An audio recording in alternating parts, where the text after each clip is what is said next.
Welcome to the Teachers Need Teachers podcast, where we help new and beginning teachers navigate through those crazy first years of teaching so you can maintain your sanity and personal life.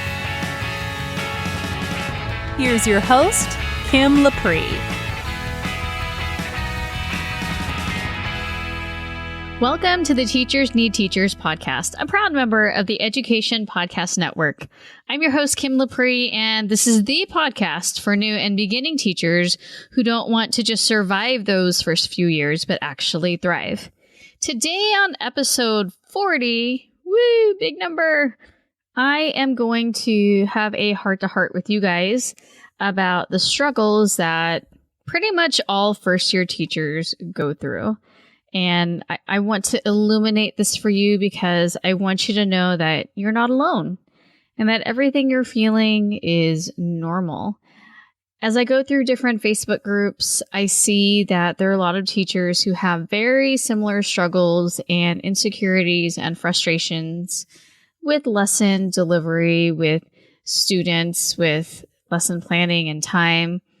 And sometimes we feel like we're the only ones going through that. And I still remember the feelings that I had, not only when I started teaching, but especially when I switched over to English, because when I did switch over to English, it felt a lot like my first year of teaching. And so as new teachers, I want to kind of talk to you about the struggles that I've heard about and that I remember so that you can know that it's normal to feel this way and that it actually does get better.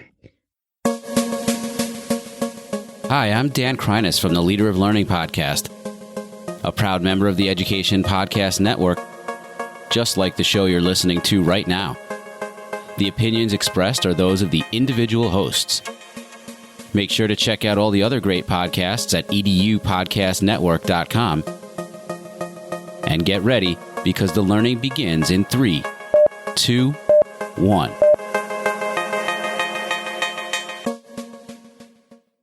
For those of you that are subscribers or who have been listening to this podcast for a long time, you know then that lately I've been asking people to leave me voicemails at teachersneedteachers.com/voices so I can feature my listeners on the podcast. But there's one other thing that I was wondering if you could do me a favor with. Man, I could have said that so much better. So I was wondering if you could do me a favor. If this episode or any of the episodes that you've listened to really resonate with you and are ones that you're like, yes, Kim, yes, I totally feel this and this is really valuable to me and I'm getting so much out of this episode, could you share that episode somewhere, either forward it via email to another colleague or share it on Twitter or Facebook or Instagram? Just share it on social media somehow so that other new teachers can also benefit from this information. You know, my biggest goal here is to help as many new teachers as possible. And I am but one person, and I do try to get the word out about my podcast, but you guys are actually the ones who have the most power in terms of sharing out this podcast and getting more people to listen to it and benefit from what I share week to week. So I would really appreciate it if you could take a minute to, you know, if it's whether it's this episode or an episode in the past, if you could somehow share that out with your PLN, with your personal learning network. All right, so let's get to this episode. So all teachers are in one of these particular boats here. You are either given a curriculum, and some of you feel super lucky to get all of the curriculum. Other teachers are like, oh, I don't want to do this curriculum. It looks boring and it's stifling my creativity. And, you know, some of you are just in the middle trying to figure out what's going on. Or maybe you've scoured Pinterest and basically the internet to look for lesson plans and other ideas. Or maybe you've spent a fortune on Teachers Pay Teachers. I was kind of a little bit of all three. I was given a curriculum when I started out teaching English, and my good friend who was also teaching English at the time, she went from 7th grade English to 8th grade English, and I took her spot. So she basically gave me everything, all of her materials, and I was able to use those my first couple of years of teaching. So that in addition to also looking in the internet, although back then there weren't as many materials on the internet yet, but that helped me out in terms of having stuff to teach the kids. Because especially if you're coming into a situation where you haven't taught that grade before, or maybe you haven't specifically worked with that particular curriculum before, you're going in pretty much not knowing what you're doing. So now that you have the lesson plans out of the way, now you have to deliver them. And boy, this is really, really tough. I'm not going to lie to you, because delivering a lesson is really difficult because you have to juggle multiple tasks. So not only are you disseminating information, it's the lesson, you're also trying to maintain the student's focus, and you're trying to keep control of the classroom by seeing pretty much every inch of the classroom. That's always fun. You're trying to facilitate student participation and maybe even get some group work in there. So you're trying to do multiple things at the same time with the end goal of having students learn something. And the reason why this part is difficult is because not only do you have to, see every inch, as I mentioned in the classroom, which we also call classroom management, you also have to scan to see if students are actually getting it, or if they have the looks of boredom or the looks of confusion, or someone's trying to text someone while you're talking, or they're trying to get their friend's attention across the room. And if you're a first-year teacher, this is probably the first time you're teaching this lesson, so you're also trying to figure out how to get this material out. So that's the first struggle. And if you're feeling this way right now, even if you're in the second semester of teaching, totally normal. It's really hard to multitask. In fact, when I worked at Dairy Queen, that was my very first job, I remember the cook. So I didn't really cook any of the food. I was up at the counter and I made all the ice cream stuff. But I remember the cooks in the back who had to look at this screen and see all these orders coming in and somehow know to put this on this burger, start the fries, do this chicken, get the bread going. And I thought that they were insane. I thought that was just like ridiculously difficult. And here I am trying to dip cones and, work with ice cream and money at the same time. So if you're feeling like you're going insane and why is this so hard? I should be able to do this. It's because none of the things that you need to do when you're delivering a lesson are second nature to you yet. So there comes a point when I don't have to think about, okay, check and see if David is paying attention. After a while, in my mind, I just know who is going to not be on task. And my eyes just naturally look over there frequently to make sure that David is paying attention. Another thing is I'm really good at scanning the room to see if students appear to understand what I'm saying. They might have the look, though, and they're faking it. But if they're totally phasing out, then I know that I need to mix it up somehow. So it's not something that I think about like, okay, Kim, while you're doing this, you're going to go and you're going to look across the room. That's just something that I do naturally. So if juggling all of these things seems really daunting right now, I assure you that little by little, each of these different components are going to be more natural in the future. So then let's say that you get students into group work. So group work, I think, is really important. Students need to engage with their peers and they need to process all the material that you've taught them. I think that if you just have students do packets all day, or if you just have them work on, individual assignments all day, I don't necessarily think that that's the best way to learn if that's the only mode of learning. Yes, one of my goals is to have students do certain parts of the lesson in a more self-directed way, but I still am a big believer in collaboration.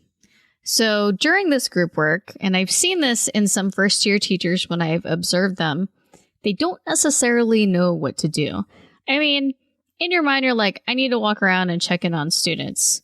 But I've also seen teachers who are checking in, quote unquote, but what are they actually looking at? Do they see the work? Do they see the students in the corner that are bottle flipping? Do they see the student who's actually playing a game instead of doing group work, or that one student who refuses to work with their group and is doing everything on their own? So during group work, you're walking around and you're looking at students' work, but are you actually processing whether or not they're getting the work done and whether or not they're understanding what they're supposed to do? So at this point, you should be informally assessing. You should be answering questions. You should still be trying to see every corner of the classroom so that you can maintain order. And you also want to be taking notes, mental notes on what needs to still be reviewed. And again, this is a lot to do, which is why I see a lot of new teachers during group work. They're just circulating around, but it's hard to tell if they're actually noticing the details that will help inform their instruction. I actually remember when I started out with English and I didn't really like group work because I felt like it was more babysitting and making sure that students were on task. And I probably spent the first couple of years just doing that with group work and also answering questions. And as time went on, then I actually took the time to stop at pretty much every student's desk, look over their shoulder and see what they're doing and ask them probing questions. I won't give them the answer, or I won't say, no, that's wrong. I'll ask them something that will make them question whether or not they got it right. Even if they got it right, I might ask them something that might make them sort of second guess what they put. But I'll say, are you sure? Are you sure? And they'll be like, yes. And like, okay, good, because you're right. And that is really effective because students want that one-on-one time as well. They want to be able to talk to just you, or you know what? Sometimes they don't want to talk to you, but if they know that you're coming there and that you care, then that's a really big deal to them, whether or not they're going to admit it. So if you're feeling overwhelmed by group work, just know that it's completely normal. So then at the end of class, you should be determining whether or not your students actually understood the day's concept and they were able to produce evidence of it, whether that's with an exit ticket or if they verbally answered questions correctly out loud from what you noticed when you looked over their shoulders. So this means also that as you're walking around that you formally or informally assess the students and you checked for their understanding. But what if you didn't? What if you forgot? What if at the end of class, you have no idea if they actually got it? And now you have no idea if you need to repeat the lesson or just review it tomorrow or if you can move on. Again, I remember doing this. I just remember getting through the lesson. Just, yay, I taught all the components that I had planned, pat on my back. And it wasn't until I had to assess them and everyone was bombing it that I realized, okay, so Kim, you covered it, but you didn't actually really teach it. So I went through a lot of different topics and a lot of different concepts, but I didn't take the time to check and practice and make sure that not only did they understand it, but they could apply it to different situations. So if we're talking about writing compound complex sentences, sure, I can give my students a lot of practice on identifying them, but can they produce them? Can they take two sentences and turn it into a complex or compound complex sentence? Or can they just say, A, B, C, or D is the compound complex sentence? So if you're feeling that way too, at the end of a lesson, you're like, I don't even know what just happened, or my students aren't getting anything. You are not alone. This is really common as well. So these are just some of the ways that a lesson can kind of go awry. I mean, we're not even including classroom management issues. This is just lesson delivery issues. And then, one thing that I remember is even back when I started with English, there was a lot of talk about more student-centered learning. And I did mention that this is one of my goals that I'm going to be working on this semester. And, there's a lot of value to that. I really think that empowering students to take control of their learning and to decide what they do and don't need to work on, based on where they're at with their knowledge, I think that's really powerful and important. However, when you start out with teaching, it's actually kind of a difficult concept because in the beginning, when you're just starting out, you don't necessarily have a concrete idea of what students need to know. You may have an idea in your head of what you think 7th grade writing should look like, and then the reality is very different from that, and then what? So a lot of times we come in with what we remember what it was like when we were their age in that particular subject or class, but it takes a few years to know what students need to produce and what good quality work looks like, whether it be writing or in social studies or in math. It just takes a while to know what they're going to be struggling with and where you need to get them. So how I see it in terms of student-driven learning as a first-year teacher, that can actually be really daunting because, again, you don't know what they need to know. So how can you work backwards from that and make these lessons when you haven't even figured out if the lessons even work? I mean, for me, when I am going to be creating those little mini units, those hyperdocs, I'm only going to use materials that I know have worked, that I know actually help the students. I would never just give them this lesson blind and say, okay, do this on your own and expecting them to learn from it if I haven't seen students actually test drive it. And to add another layer to that, sometimes you're learning with the students. I'm not going to lie. This was me. So yes, I knew how to read and write, but in terms of these lessons, I mean, I had to remember grammar. I had to remember a lot of concepts that I learned back when I was in 7th grade. And so there was quite a bit of learning along with the students. And that actually happens much more than you think. And this especially happens if you're teaching a subject, a particular subject. I mean, if we're talking like 9th grade English, for example, even though you've taught 11th and 12th grade English, that doesn't mean that you're going to kill it with 9th grade English. So I'm going to tell you that you're going to be learning along with the students. However, you're going to have to fake it. You have to appear like you know the material, especially with older students, because they know if you don't know what you're doing. And so this means that you're going to have to work out any of the exercises or problems ahead of time so that you know where they're going to struggle. And that's actually really key, is anticipating where students are going to get stopped up so that you can have an explanation ready. You'll also need an answer key nearby, and you're going to have to learn how to look at it very discreetly so that students don't think that you don't know the answer.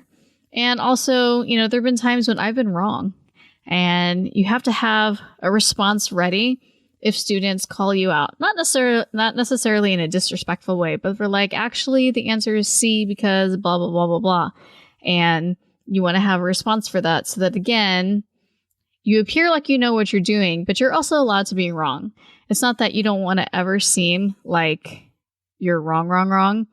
But there was a time, I can't remember exactly what we were discussing, when I really argued something and I was like, no, I was really adamant that I was right.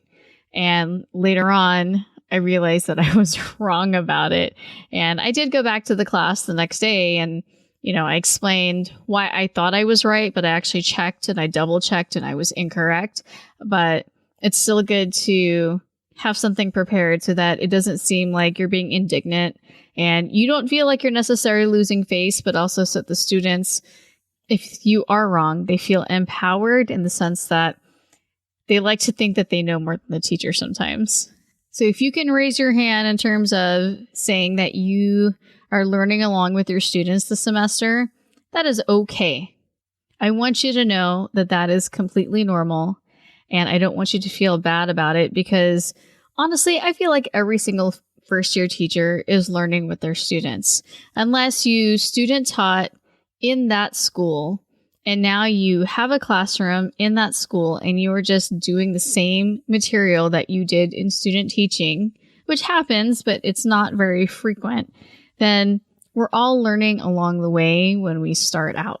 So if I were to go into high school English right now, I can guarantee you that I will be learning with the students. I will be one step ahead of them for at least a year. And that's it. I will only be able to be a step ahead of them because until I've actually taught the lesson, made the mistakes, learned my lesson from the mistakes, I'm not going to be a good teacher in that particular subject or grade yet.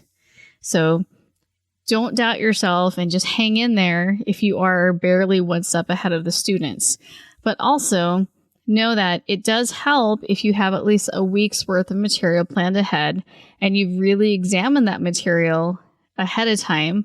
Because if you're doing this where I'm planning for tomorrow, tonight, that's going to create a ton of anxiety because not only then do you have to plan, but you also have to grade.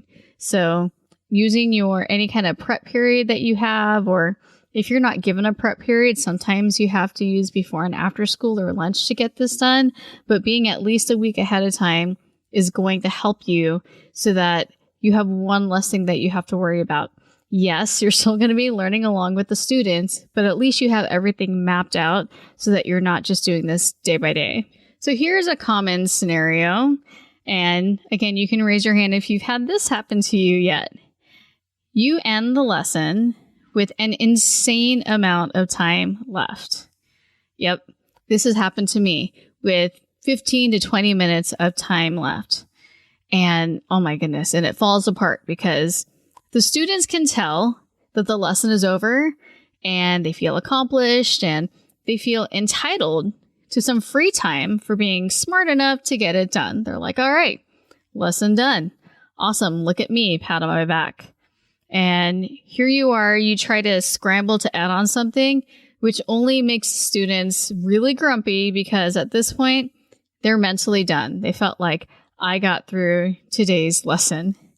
And it's really hard to maintain sense of order unless you do something like give students time to start on their homework, give students reading time. If you're quick enough to notice that you're going to end early, you could start tomorrow's lesson. But either way, I want you to know that it's common and that even the best of teachers will sometimes have their pacing be off. Either the time goes by a lot faster than they thought, or they got through the lesson a lot faster than they thought they were going to. And so you just have to be ready for that. On the flip side, I've had this happen where you don't get even near the point that you needed to be in order to stay on track with your plans or with your PLC and department. And now you have to figure out how you're going to fit in this last half of the lesson without, rushing through everything. Or I feel like this is ever so slightly worse. You didn't get through the main part of the lesson and it feels like that whole period was wasted. Like your students didn't actually learn anything that day. And to add on, and this is bad, especially if you teach secondary, you teach multiple periods, all of your classes ended at completely different points in the lesson, and you're going to have to remember where to pick up the next day. So maybe you can check off all of those boxes. You got done too soon. You didn't cover enough material. The students didn't learn anything today. Like maybe you had one student who had a complete meltdown and it ate up half of your class period trying to deal with it. Or everyone, like I have 5 classes and there have been times when every single class ended at different points because every class performs at a different level. So if this has happened to you, rest assured you are not alone. Because when I talk to other teachers, all of these situations have happened. And after a while, you just get better at it, better at pacing, better at teaching the lesson and knowing how to stretch it out or speed it up at certain points. You're just starting out though. So go easy on yourself. Okay. And if you're like me, maybe you're a perfectionist. And so not being good at something is the same thing as completely sucking at it. I mean, I know that that's really extreme. And my logical self knows that it doesn't have to be so black and white. Either you suck or you're great. But I still can't help but feel that way. And for some of you, maybe those feelings are so intense that you feel like teaching just isn't for you. And, while it very well may not be the career that you retire with, having any of these struggles that I mentioned today, that doesn't mean that you're not going to make it as a teacher. It doesn't mean that it's always going to be difficult for you and that you're not going to be one of those teachers that people admire. it just means that you're normal and that you're having the same struggles that pretty much every other first-year teacher in the world is having. And it's completely normal. I didn't get to this point where I understand students really well and I understand how to deliver lessons and plan lessons and have a podcast to pay forward all of this information. I didn't get here right away. It took me a long time of making a lot of mistakes and learning from them and listening to my colleagues and learning from their mistakes to get to where I am today. It also took a lot of personal development and investing time to grow as a teacher, to be reflective, to be honest with myself, but not necessarily beat myself up. And you're just starting out, especially if you're within the first 3 years, you have to know that it is going to be hard right now, but it's going to get better. Beating yourself up over it or thinking about quitting or finding another career so soon when you haven't even got to that sweet part where it's so good, when all of these things are working harmoniously in your classroom, you haven't even gotten to that point and given it a chance. So I encourage you to find your support, whether it's friends or family, other colleagues. If you have a hobby, if you meditate, find something so that you can decompress after a long day. And you're going to have a few years of long, frustrating days. And then you're going to hit your stride and it's going to feel so good. And then you're even better. You're going to have those students come back and they're going to say, Miss Lepre, your class was my favorite. I really didn't like writing, but I felt like I learned so much from you, and I'm going to be a teacher now. That is the best feeling in the world. And in fact, one of the teachers that I mentored in the past few years was one of my students. And I don't think she necessarily became a teacher because of me, but she still became a teacher, and she still really remembered and loved being in my class. So you just never know when you're going to have that positive influence on someone, and it's going to be unexpected. And it really, really it makes the job so amazing, even when it is downright hard to do. So I hope that if you're feeling down on yourself, today's episode is reassuring you that you're not alone, that everyone in your situation is going through these things and that it's going to get better. And hey, I'm here. I'm here to help you. I mean, yes, you might have a mentor assigned to you, and hopefully you have some really compassionate and strong colleagues that you work with who can also support you and give you some advice and help you work through some of the stuff that you probably wouldn't figure out on your own. But I want you to know that I'm really dedicated to coming here weekly, even on weeks when I feel like I have nothing to say. I find something to say because I want to help you through these first few years of your teaching, because I promise you this hard work that you're putting in is going to be worth it. So don't forget what I mentioned in the beginning about sharing out some of your favorite episodes on social media and with your PLN. I'd really, really, really appreciate that so that other teachers can benefit from this podcast. And I hope that you guys had a great first or second week back, and I'll see you next week. Thanks for listening to the Teachers Need Teachers podcast. Love this episode? Head over to Apple Podcast or Google Play to subscribe, rate, and leave a review.